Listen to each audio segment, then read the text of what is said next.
Malayalam season 1 വിജയിയാണ്. Sabumon വീട്ടിൽ കയറിയ ഉടനെ തന്നെ സാബുമോനെ വാനോളം പുകഴ്ത്തിയിരിക്കുകയാണ് ബിഗ് ബോസ്. സാബുമോന്റെ ഇൻട്രോ എങ്ങനെയാണ്? മലയാളം ബിഗ് ബോസ് ചരിത്രത്തിൽ പ്രേക്ഷക മനസ്സുകളിൽ ചിരപ്രതിഷ്ഠ നേടിയ രസികനും സൂത്രശാലിയുമായ ബിഗ് ബോസ് മലയാളം സീസൺ 1 വിജയാണ് സാബുമോൻ എന്ന് പറഞ്ഞുകൊണ്ടാണ് ബിഗ് ബോസ് ആദ്യം തന്നെ സാബുമോനെ ഇൻട്രൊഡ്യൂസ് ചെയ്യുന്നത്. ഇത് കേട്ടപ്പോൾ സാബുമോന് തന്നെ ഒരു ചിരി വന്നു. സ്വയം പുകഴ്ത്തു നിൽക്കുമ്പോൾ ഒരു പുളകം കൊള്ളുക എന്നൊക്കെ പറയില്ല, ആ ഒരു ഫീലായിരുന്നു സാബുമോന് സ്വയം അങ്ങനെ രോമാഞ്ചം വന്നുപോയി ആ ഒരു ബിഗ് ബോസ് അനൗൺസ് ചെയ്യുന്നത് കേട്ടപ്പോൾ. അത് മാത്രമല്ല, കൂടുതൽ ഇപ്പോഴൊരു ആങ്കറായിട്ട് വർക്ക് ചെയ്യുന്നു. അതുപോലെ തന്നെ ദക്ഷിണേന്ത്യൻ സിനിമകളിൽ ഇപ്പോഴും സജീവമായിട്ട് തന്നെ വർക്ക് ചെയ്തുകൊണ്ടിരിക്കുന്നു. സൂപ്പർ സ്റ്റാർ രജനീകാന്തിനൊപ്പവും ജി വി പ്രകാശിനൊപ്പവും യോഗി ബാബുവിന്റെ ഒപ്പവും ഒക്കെ ഇപ്പോൾ സിനിമ ചെയ്തുകൊണ്ടിരിക്കുകയാണ്. ആ ഒരു സിനിമയുടെ പേരൊക്കെ പറഞ്ഞു. എന്തായാലും സാബുമോന് ഗംഭീര ഇൻട്രൊഡക്ഷൻ തന്നെയാണ് സാബുമോന് കൊടുത്തിരിക്കുന്നത് ബിഗ് ബോസ്. അത് അർഹിക്കുന്ന ഒരു മത്സരാർത്ഥി തന്നെയാണ്.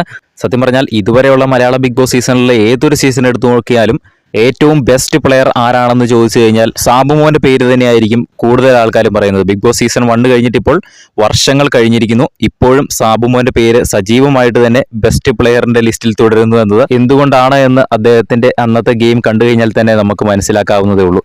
എന്തായാലും കയറിയ ഉടനെ തന്നെ സാബുമോനെ വാനോളം പുകഴ്ത്തിയിരിക്കുകയാണ് ബിഗ് ബോസ്. ബിഗ് ബോസിന്റെ കൂടുതൽ ലൈവ് അപ്ഡേറ്റ്സിനായിട്ട് നമ്മുടെ ചാനൽ സബ്സ്ക്രൈബ് ചെയ്യുക.